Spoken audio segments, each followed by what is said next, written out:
Charlie Bacon usually hovers about 10 to 15 feet above the tree lines when they're looking for the hogs. Especially the little kids. Yes. They've been coming in after school now. We've seen them with ice cream smeared all over their faces. County Road 132 in Somerville, and it is still burning. That's where we find News 3's Courtney Burris. She's there live. Courtney, we do know that road you're on is closed. What else can you tell us? College Station, it'll exit Texas Avenue and then turn left onto George Bush Drive. That's where we find News 3's Josh Ninke. He's there live. Oh, it seems that the crowd has definitely grown since the last time we checked in with Josh. Tweet about a teenage girl's suspicious encounter at a College Station post office has gone viral, and now local women and police are joining in on the conversation about staying safe. You said you woke up this morning, 5:30, saw us on, and you told your wife, get up, we got to pack the truck up and bring some donations. How long have you been coming out here? The house just beyond this one behind me is the one that actually did get struck by lightning. You were requested to be here at 8 a.m. by the Secret Service. Now, I spoke with the Secret Service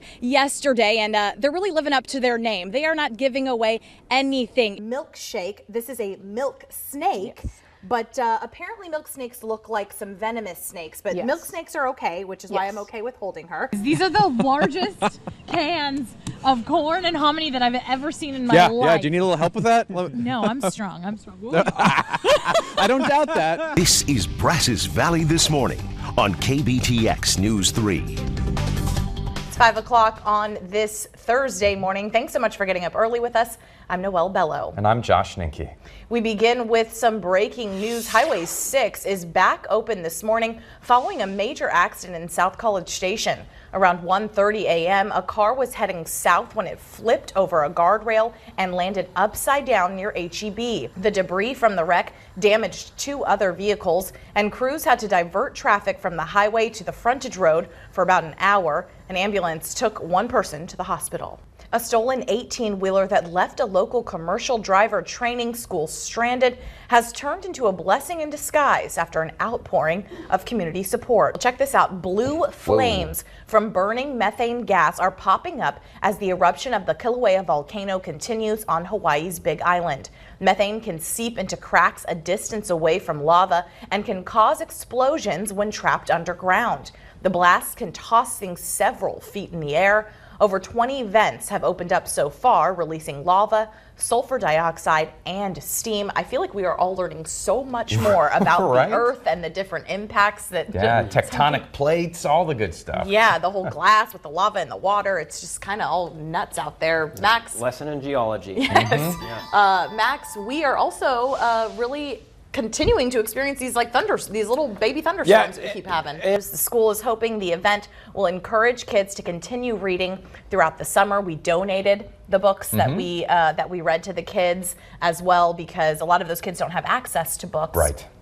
Once school lets out. So the school's kind of putting together a little summer library for them. Addictive substances are a huge burden on our collective health, but in 2015 alone, 2 substances shaved millions of years off of our collective lives. A new study in the journal Addiction discusses the effects of substance abuse. Welcome back. It's 5:11 on this Thursday morning, and some of you have seen the warnings on Facebook. And now the new movie Show Dogs is being recut following some growing outrage. The film follows a dog that goes undercover at a dog show.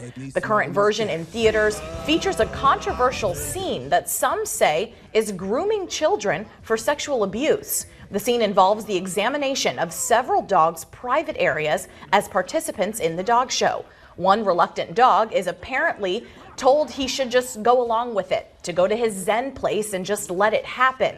Critics say that's a method often used by child predators. Well, as our nation prepares to remember those who gave their all in service to our country, there are several events scheduled right here in the Brazos Valley that you can be a part of. I've got World War I archivist Greg Bailey and Vietnam veteran Tom Powell here with me this morning. Gentlemen, thank you so much for being here. Thank you for having us. Of course. Let's first start with the World War I exhibits. All of our eyes are just glued to the screen. Want all of that. My goodness, that whole area in South College Station has really grown. This is the second place that Courtney's been to this week that's opened up and is new out that way. Plus, a cat is truly out of the bag on this one. Coming up, how complete strangers saved this furry feline's life. It is another humid one across the Brazos Valley this Thursday morning. Stick with us, though. BVTM will be right back.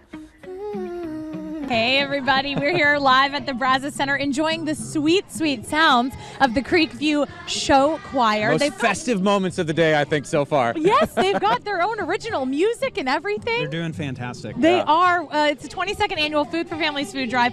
We're so glad to be out here at the Brazos Center. 4 other locations across the Brazos Valley here. All morning long, I've been finding the big donations. And you did it again. Big donation items. Just before we came on, somebody donated a 50-pound bag of beans, a 50-pound bag of rice. And you're not going to pick these up? I was trying, and The one hand is a bad idea. Happen. It's just not going to happen.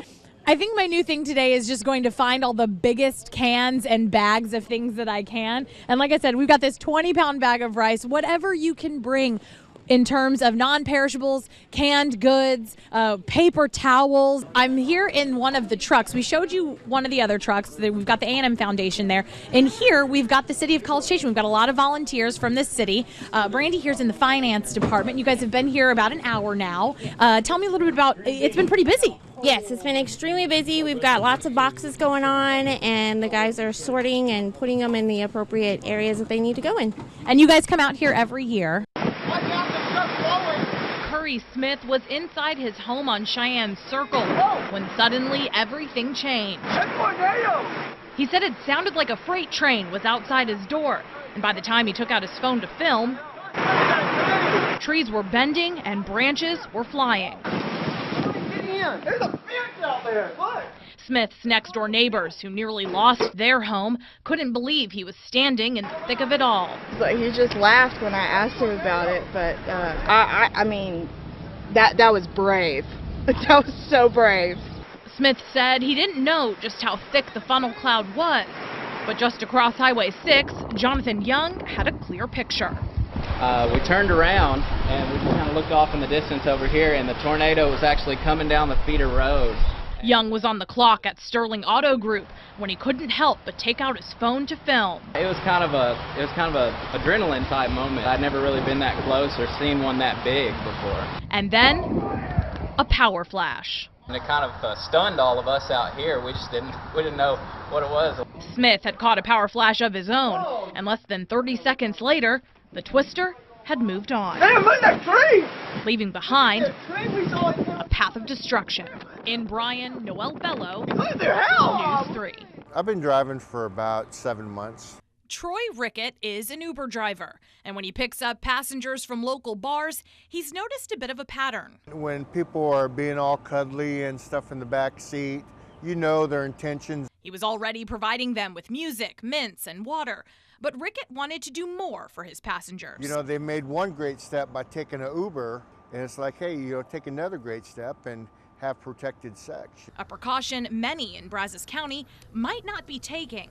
That's why, at Rickett's suggestion, the Brazos County Health Department is now handing out condoms to rideshare drivers. We are seeing an increase in the number of chlamydia cases. Chlamydia cases in Brazos County have nearly doubled since 2009, and Brazos County is now among the top 25 counties in Texas with the most STD cases. If you tell someone, hey, this is happening in your own backyard, it really gets their attention and makes it real for them. As real as the health department says the problem and lack of sex education is in our community. We know people are having sex, but at the same time, to talk about it, to take responsibility over it, is still just a taboo topic.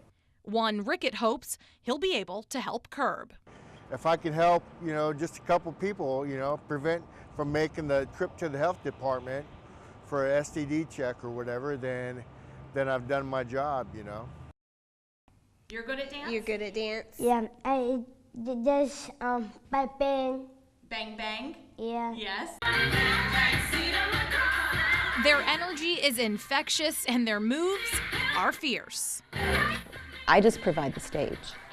That's all I have to do is provide the stage for them. 2 nights a week, the floor at Shelley Kruger's School of Dance gets some special love.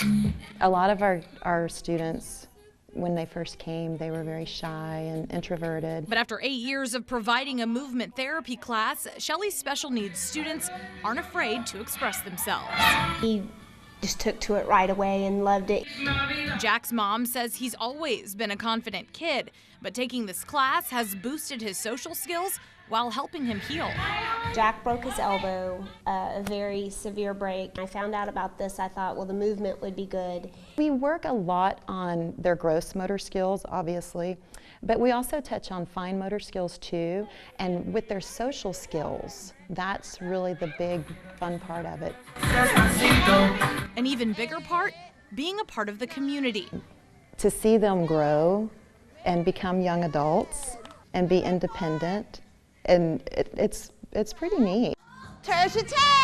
Shelley may have taught them the moves, but every class, they're teaching too. I wish that we would all accept each other the way they accept each other. Be happy, be strong, be confident, and I did that, and then I feel happier about myself. In College Station, Noelle Bellow, News 3.